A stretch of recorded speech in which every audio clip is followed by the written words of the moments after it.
నమస్కారం ఘంటారావానికి స్వాగతం. ముందుగా ప్రధాన అంశాలు. 8 జిల్లాల కలెక్టర్లు వైకాపా కార్యకర్తల్లా పనిచేస్తున్నారన్న తెలుగుదేశం. ఓట్ల అవకతవకలను పట్టించుకోవట్లేదంటూ ఎన్నికల సంఘానికి ఫిర్యాదు. తెలుగు రాష్ట్రాల్లో 2 చోట్ల ఓట్లు ఉన్నవారిని గుర్తించాలన్న వైకాపా. అలాంటి వారిని జాబితా నుంచి తొలగించాలని ఈసీకి విజ్ఞప్తి. 3 నెలల్లో తెలుగుదేశం జనసేన ప్రభుత్వ ఏర్పాటు తథ్యం. దారి తప్పిన ఏ ఒక్క అధికారిని వదిలిపెట్టబోమన్న లోకేష్.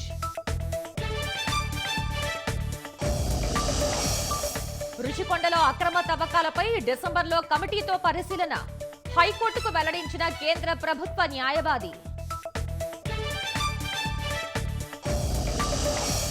తెలంగాణ శాసనసభకు రేపే ఎన్నికలు. పోలింగ్ కేంద్రాలకు సామాగ్రి పంపిణీ ముమ్మరం.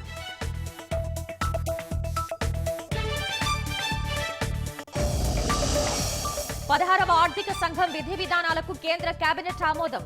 ఉచిత రేషన్ పంపిణీ మరో 5 ఏళ్లు పొడిగింపు.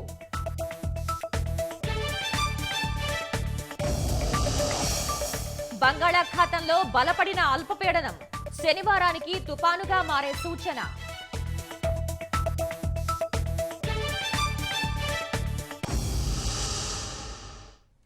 ఓట్ల జాబితాలో ఏ తప్పు జరిగినా బీఎల్ఓలు కలెక్టర్లే పూర్తి బాధ్యులని తెలుగుదేశం నేతలు అన్నారు. ఓటర్ల జాబితాలో అవకతవకలపై ఎన్నికల ప్రధాన అధికారి మీనాకు ఫిర్యాదు చేశారు.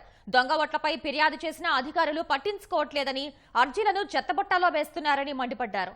ముఖ్యంగా 8 మంది కలెక్టర్లు వైకాపా కార్యకర్తల మాదిరిగా అక్రమాలకు వంతపాడుతున్నారని ధ్వజమెత్తారు.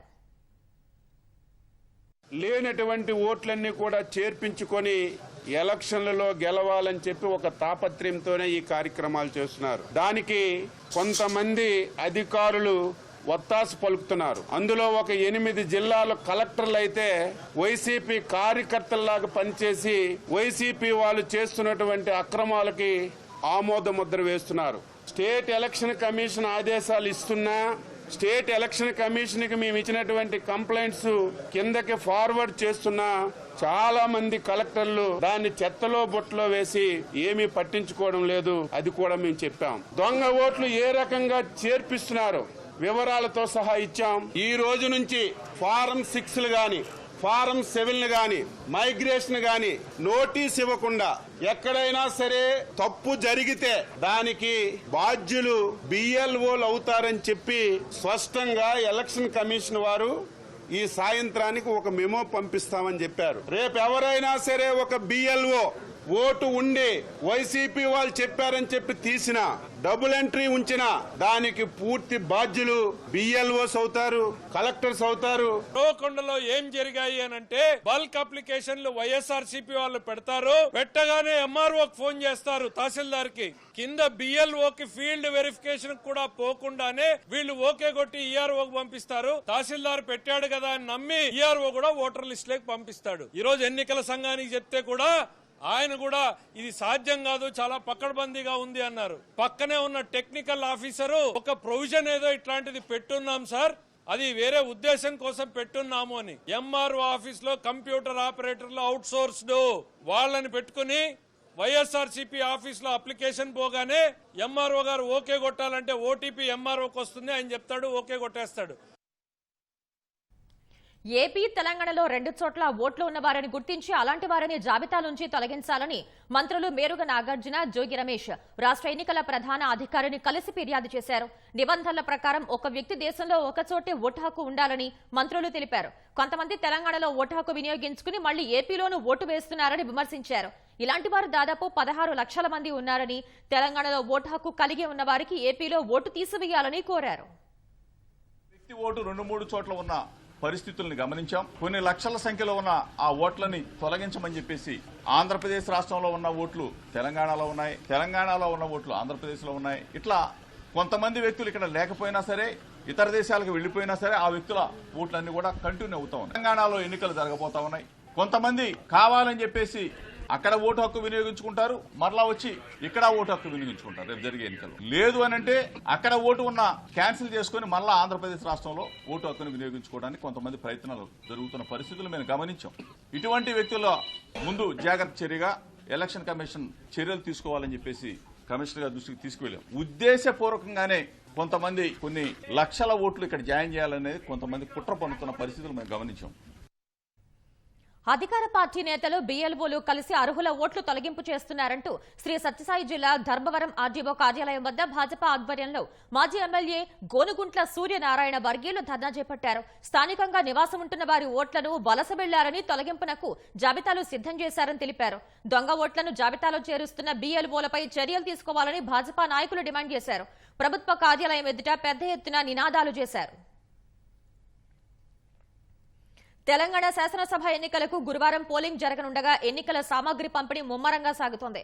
తెలంగాణలోని అన్ని రిటర్నింగ్ అధికారుల కేంద్రాల నుంచి పోలింగ్ అధికారులు, ఇతర సిబ్బంది ఎన్నికల సామాగ్రిని తీసుకుని తమకు కేటాయించిన పోలింగ్ కేంద్రాలకు పయనమయ్యారు. మొత్తం 59,779 బ్యాలెట్ యూనిట్లను వినియోగిస్తుండగా గరిష్టంగా ఎల్బీ నగర్ లో 4 బ్యాలెట్ యూనిట్లు వాడనున్నారు. 1,85,000 మంది పోలింగ్ సిబ్బంది, 22,000 మంది మైక్రో అబ్జర్వర్లు, స్క్వాడ్లు, ఇతరులు కలిపి 2 లక్షల మందికి పైగా పోలింగ్ విధుల్లో ఉండనున్నారు. గురువారం ఉదయం 7 గంటలకు ఓటింగ్ ప్రారంభం కానుండగా మావోయిస్టు ప్రభావిత 13 నియోజకవర్గాల్లో 4ంటికి ముగుస్తుంది. మిగతా 106 నియోజకవర్గాల్లో సాయంత్రం 5 వరకు కొనసాగుతుంది.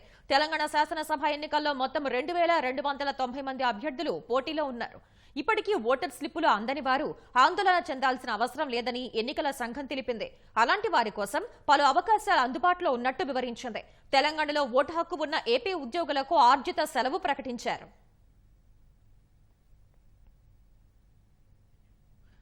మరో 3 నెలల్లో ప్రజాబలంతో వైకాపా ఫ్యాన్ పవర్ పోయి తెలుగుదేశం జనసేన ప్రభుత్వం అధికారంలోకి రావటం ఖాయమని తెలుగుదేశం జాతీయ ప్రధాన కార్యదర్శి నారా లోకేష్ ధీమా వ్యక్తం చేశారు. ఆ తర్వాత వైకాపా పాలనలో నష్టపోయిన ప్రతి ఒక్కరిని ఆదుకుంటామని భరోసా ఇచ్చారు. యువగళం పాదయాత్ర 212వ రోజు సందర్భంగా కోనసీమ జిల్లా ముమ్మిడివరంలో నిర్వహించిన బహిరంగ సభలో లోకేష్ పాల్గొన్నారు. తెలుగుదేశం జాతీయ ప్రధాన కార్యదర్శి నారా లోకేష్ యువగళం పాదయాత్ర ఉత్సాహంగా సాగుతోంది. 212వ రోజున డాక్టర్ బిఆర్ అంబేద్కర్ కోనసీమ జిల్లా ముమ్మిడివరం ఉమెన్స్ డిగ్రీ కళాశాల నుంచి యాత్ర మొదలుపెట్టారు. నియోజకవర్గ తెలుగుదేశం పార్టీ కార్యాలయాన్ని లోకేష్ ప్రారంభించారు. అనంతరం గౌడ సామాజిక వర్గీయులతో మాట్లాడిన లోకేష్ వారి నుంచి వినతి పత్రాలు స్వీకరించారు. ఆ తర్వాత ముమ్మిడివరం బహిరంగ సభలో ప్రసంగించారు.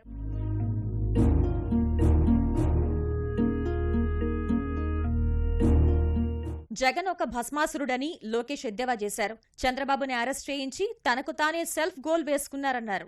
ఉభయ గోదావరి జిల్లాలో జన ప్రభంజనం చూశాను.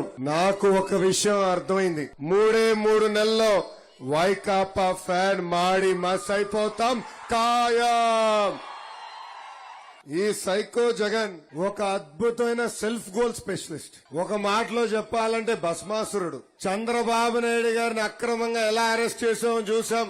ఏకంగా చంద్రబాబు నాయుడు గారి పైన అవినీతి మరక రాసేదానికి ప్రయత్నించి అక్రమంగా 53 రోజులు రాజమండ్రి జైల్లో పెట్టాడు ఈ సైకో జగన్. కానీ అది ఆయన జీవితంలో చేసిన అతి పెద్ద తప్పు. అరెస్ట్ చేసిన తర్వాత ప్రజలందరికీ చంద్రబాబు నాయుడు గారు విలువేంటో అర్థమైంది. చివరిగా ప్యాలెస్ బ్రోకర్ ఒకడు ఉన్నాడు, వాడి పేరు సజ్జల. ప్రెస్ మీట్ పెట్టి ఏం చెప్పాడు తెలుసా? చంద్రబాబు గారిని అరెస్ట్ చేసి జైల్లో పెడితే అవినీతి మరక అంటుందేమో అనుకున్నాడు. కానీ ఎవ్వరు నమ్మట్లేదు. ఆంధ్ర రాష్ట్ర ప్రజలకి చంద్రబాబు నాయుడు గారు అవినీతి పరుడంటే నమ్మే ప్రసక్తే లేదని ఏకంగా మీడియాలో చెప్పే పరిస్థితి మనందరం చూసాం. జగన్ కు ఉపాధ్యాయులంటే కోపమని, అందుకే వారిని నానా ఇబ్బందులు పెడుతున్నారని లోకేష్ ఆగ్రహం వ్యక్తం చేశారు. తెలుగుదేశం జనసేన ప్రభుత్వం అధికారంలోకి వచ్చాక ఉపాధ్యాయుల సమస్యలు తీరుస్తామని హామీ ఇచ్చారు. జగన్ మాట విని చట్టాన్ని అతిక్రమించిన ఏ అధికారిని వదిలిపెట్టబోమని లోకేష్ తెలిపారు. జగన్ ఆఫీస్ లో పనిచేస్తున్న అధికారులందరూ ఇప్పుడు ఢిల్లీకి పారిపోయేదానికి ప్రయత్నిస్తున్నారు. డెప్యుటేషన్ కి వెళ్లేదానికి పర్మిషన్ కి అప్లై చేశారు. అదే యువగలం దెబ్బ. ఏ అధికారులైతే జగన్ మాట విని చట్టాన్ని ఉల్లంఘించారో మీరు ఢిల్లీలో ఉన్న శిక్ష పడేలాగా చేసే బాధ్యత నేను తీసుకుంటాను. సైకో జగన్ కి ఉపాధ్యాయులంటే చాలా కోపం. ఎందుకో తెలుసా? చిన్నప్పుడు Jagan 10th class paper leak చేశాడు. అప్పుడు ఆయన టీచర్లు పిలిచి గట్టిగా చితకబాదారు. ఆ కోపం ఇప్పుడు కూడా కడుపులో పెట్టుకుని ఉపాధ్యాయుల్ని ఇబ్బంది పెడుతున్నారు. పెత్తందారులకు, పేదవాళ్లకు యుద్ధమని పదే పదే చెబుతూ జగన్ ప్రజలను వంచిస్తున్నారని లోకేష్ మండిపడ్డారు. ఈ సైకో జగన్ వల్ల ఈ రోజు పేదవాళ్ళు చాలా ఇబ్బందులు ఎదుర్కొంటున్నారు. మీరందరూ ఆలోచించండి. 1,00,000 కోట్ల ఆస్తి ఉన్నవాడు పేదవాడు అవుతాడా? 1000 రూపాయల వాటర్ బాటిల్ తాగేవాడు పేదవాడు అవుతాడా? ఏకంగా 1,00,000 రూపాయలు విలువైన చెప్పులు వేసుకునేవాడు పేదవాడు అవుతాడా అని ఒక్కసారి ప్రజలందరినీ ఆలోచించమంటున్నా. అందుకే ఈ పెత్తందారి సైకో జగన్ ని తరిమి కొట్టాలని పేదవాళ్ళందరినీ నేను కోరుతున్నాను.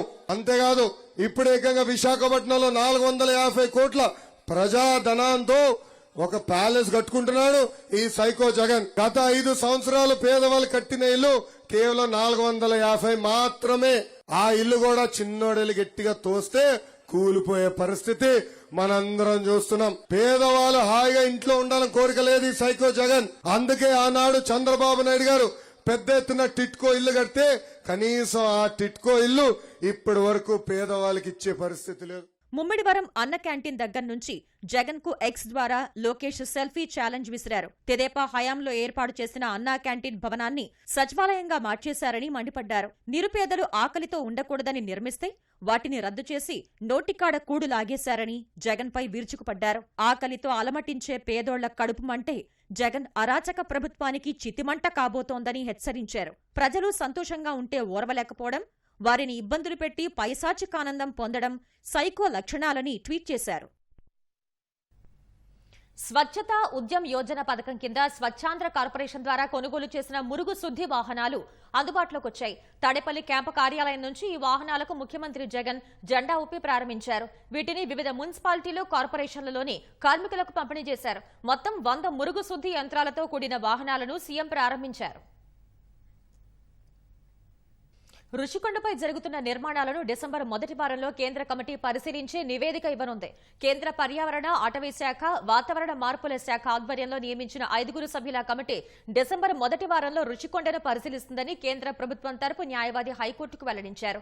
రుషికొండపై నిబంధనలకు విరుద్ధంగా తవ్వకాలు చేసి భవనాలు నిర్మిస్తున్నారంటూ దాఖలైన పిటిషన్పై హైకోర్టు విచారణ జరిపింది. తదుపరి విచారణను డిసెంబర్ 27కు వాయిదా వేస్తూ న్యాయస్థానం ఆదేశాలు జారీ చేసింది.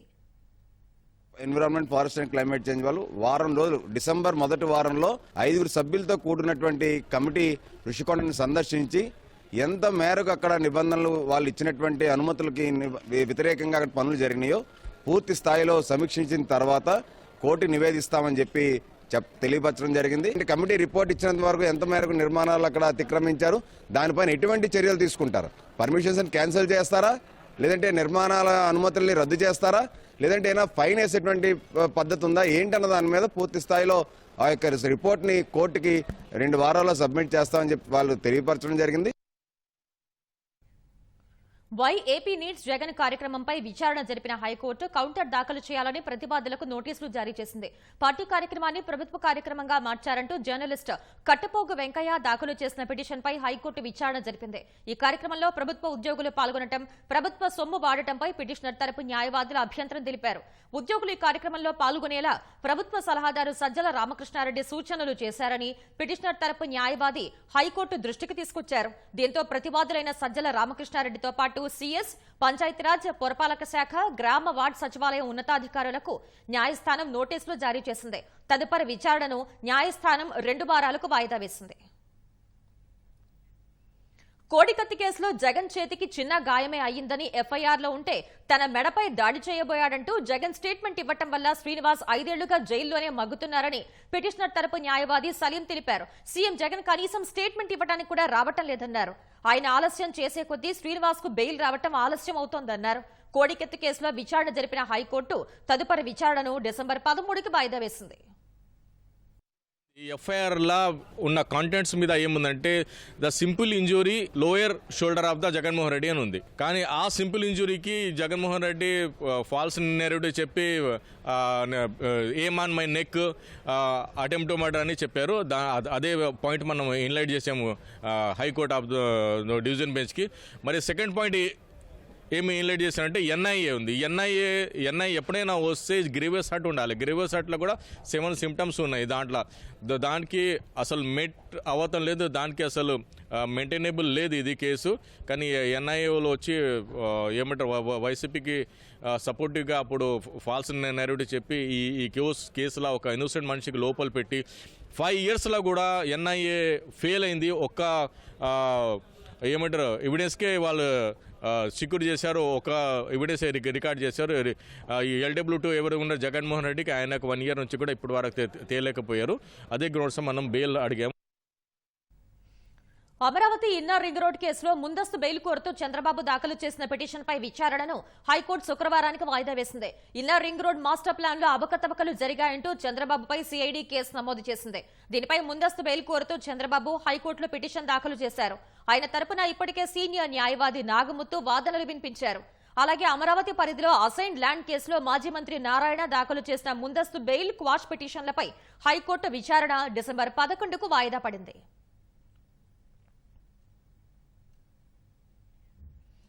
తెలుగుదేశం పార్టీ పులివెందుల నియోజకవర్గ incharge BTech Ravi Kadapa jail నుంచి విడుదలయ్యారు. అనంతరం కడప నుంచి పులివెందులకు బయలుదేరి వెళ్లారు. అంతకుముందు ఆయనకు కడప జిల్లా కోర్టు బెయిల్ మంజూరు చేసింది. లోకేష్ కడప పర్యటన సందర్భంగా విమానాశ్రయంలోకి వెళ్లే విషయంలో పోలీసులతో జరిగిన వాగ్వాదంపై బీటెక్ రవిపై కేసు నమోదైంది.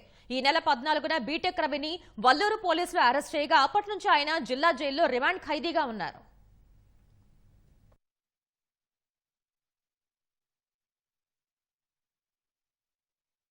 అక్రమంగా ఇసుక తవ్వకాలు చేస్తూ వైకాపా నేతలు డబ్బులు దండుకుంటున్నారని మాజీ మంత్రి దేవినేని ఉమా ఆగ్రహం వ్యక్తం చేశారు.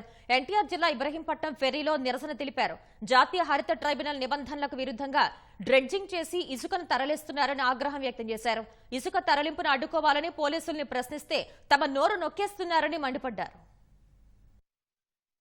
ఇవాళ 1528 కోట్లకి ఇచ్చిన దోపిడీలో కేవలం 300 కోట్లు కూడా ప్రభుత్వానికి జమ అవ్వలేదు.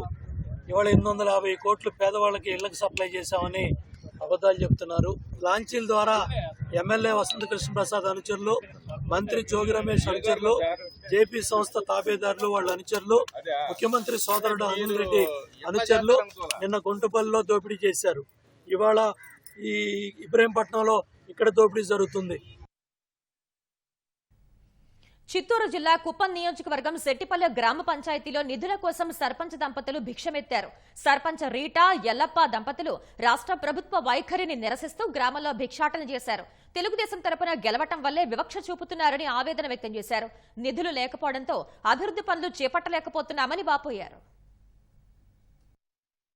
ఈరోజు మేము ఒక వినూత్నమైన నిరసనకు పాల్గొన్నాము. మాకు పంచాయతీ నందు రావాల్సిన నిధులు ఇంతవరకు ఈ ప్రభుత్వం కేటాయించినందువల్ల మాకు కనీస అవసరాలైన తాగునీరు, డ్రైనేజు, లైట్లు వేయడానికి కూడా డబ్బులు లేక చాలా ఇబ్బందులు పడుతున్నాం. మా గ్రామాన్ని మేమే అభివృద్ధి చేసుకోవాలనే నినాదంతో ప్రతి ఇంటికి వెళ్లి వాళ్ళకి ఎంత అవుతే అంత వాళ్ళ దగ్గర ఉన్నంత సహాయం చేస్తే ఆ సహాయంతో మా గ్రామానికి కావలసిన మౌలిక వసతులు కల్పించుకోవడానికి సాయశక్తిలో కృషి చేస్తున్నాము.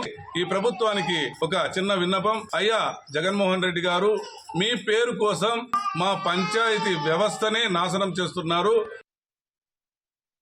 ఉత్తరాఖండ్లోని సొరంగం నుంచి బయటపడిన కార్మికులు ఆసుపత్రిలో చేరారు.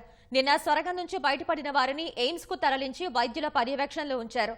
వైద్య పరీక్షలు చేసి పూర్తి ఆరోగ్యంతో ఉన్నట్లు వైద్యులు ప్రకటించిన తర్వాత కార్మికుల్ని వారి స్వస్థలాలకు పంపనున్నారు. ఆపరేషన్ పూర్తయిన తర్వాత కార్మికులతో ఫోన్లో మాట్లాడిన ప్రధాని మోదీ వారి ధైర్యాన్ని మెచ్చుకున్నారు. బాధిత కార్మికులకు 1,00,000 చొప్పున, సహాయ కార్యక్రమంలో పాల్గొన్న సిబ్బందికి 50,000 చొప్పున ఉత్తరాఖండ్ ప్రభుత్వం పరిహారం ప్రకటించింది.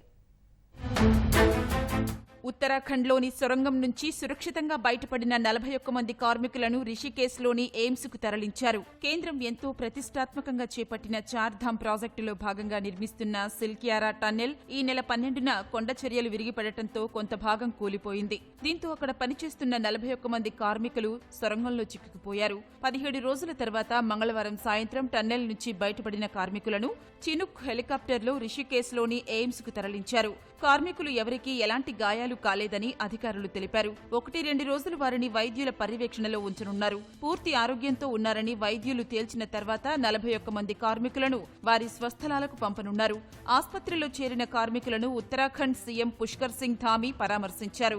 ఒక్కో కార్మికుడి వద్దకు వెళ్లి వారితో మాట్లాడి ₹1,00,000 పరిహారం చెక్కు అందించారు. ఆసుపత్రి వద్దకు వచ్చిన కార్మికుల కుటుంబ సభ్యులతోనూ మాట్లాడారు. తనకు మంగళవారమే దీపావళి వచ్చిందన్నారు.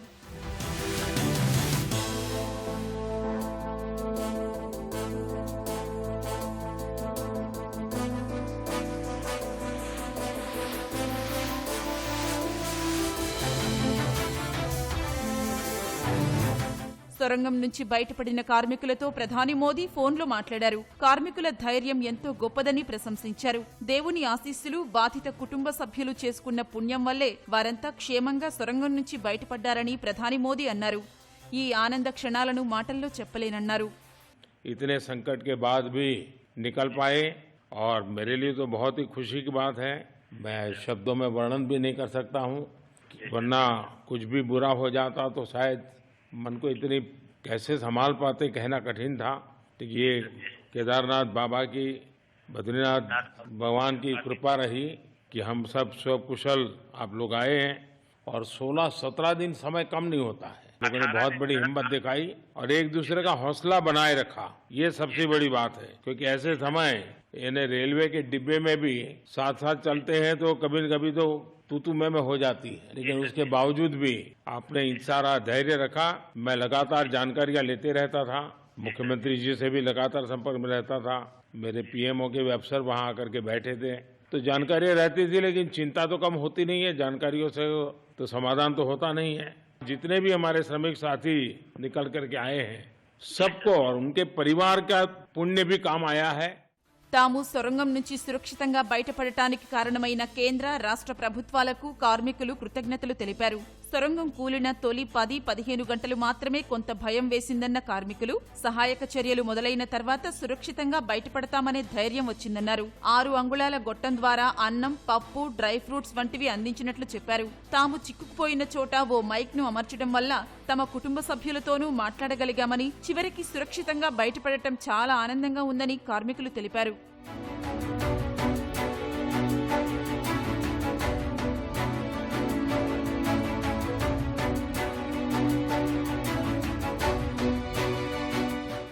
ఈ సహాయ కార్యక్రమంలో పాల్గొన్న సిబ్బందికి కూడా ఉత్తరాఖండ్ ప్రభుత్వం 50,000 చొప్పున పరిహారం ప్రకటించింది. ప్రధానమంత్రి గరీబ్ కళ్యాణ్ అన్న యోజన పీఎంజీకేఏవై కింద అందిస్తున్న ఉచిత రేషన్ను మరో 5 ఏళ్లు పొడిగించేందుకు కేంద్ర మంత్రివర్గం ఆమోదముద్ర వేసింది. 2024 జనవరి 1 నుంచి మరో 5 ఏళ్లు అర్హులైన 81 కోట్ల మందికి నెలకు ఒక్కొక్కరికి 5 కిలోల చొప్పున ఆహార ధాన్యాలు ఉచితంగా అందించనున్నట్లు కేంద్ర మంత్రి అనురాగ్ ఠాకూర్ తెలిపారు. ఈ పథకానికి వచ్చే 5 ఏళ్లలో 11.8 లక్షల కోట్లు ఖర్చు చేయనున్నట్లు చెప్పారు. గ్రామీణ ప్రాంతాల్లో సాంకేతిక విజ్ఞాన ప్రయోజనాలను విస్తరించడమే లక్ష్యంగా దేశవ్యాప్తంగా 15,000 మహిళా స్వయం సహాయక బృందాలకు డ్రోన్లు అందించాలని కేంద్ర మంత్రివర్గం నిర్ణయించింది. 2024-25 ఆర్థిక సంవత్సరం నుంచి 2025-26 వరకు డ్రోన్లు అందిస్తామని, ఇందుకు 1,261 కోట్లు కేటాయిస్తామని కేంద్ర మంత్రి అనురాగ్ ఠాకూర్ తెలిపారు. ఈ డ్రోన్లను స్వయం సహాయక బృందాలు రైతులకు అద్దెకిచ్చి వ్యవసాయ పరంగా సేవలు అందిస్తాయని తెలిపారు. ఫలితంగా ఒక్కో బృందం ఏటా ₹1,00,000 వరకు ఆదాయం పొందే అవకాశం ఉందన్నారు. కేంద్ర రాష్ట్రాల మధ్య పన్ను రాబడిని పంచుకోవడంపై నిర్ణయం తీసుకునే 16వ ఆర్థిక సంఘం విధి విధానాలకు కేబినెట్ ఆమోదం తెలిపింది. బంగాళాఖాతంలో బలపడిన అల్పపీడనం వాయుగుండంగా మారి తుపానుగా బలపడే అవకాశం ఉందని అమరావతి వాతావరణ కేంద్రం వెల్లడించింది. దక్షిణ అండమాన్, మలక్కా జలసంధిలో బలపడిన అల్పపీడనం పశ్చిమ వాయువ్య దిశగా పయనించి గురువారానికి వాయుగుండంగా మారి శనివారానికి ఆగ్నేయ బంగాళాఖాతంలో తుపానుగా మారనున్నట్టు తెలిపింది. డిసెంబర్ మొదటి వారంలో తుపాను తీరం దాటొచ్చని అంచనా వేసింది.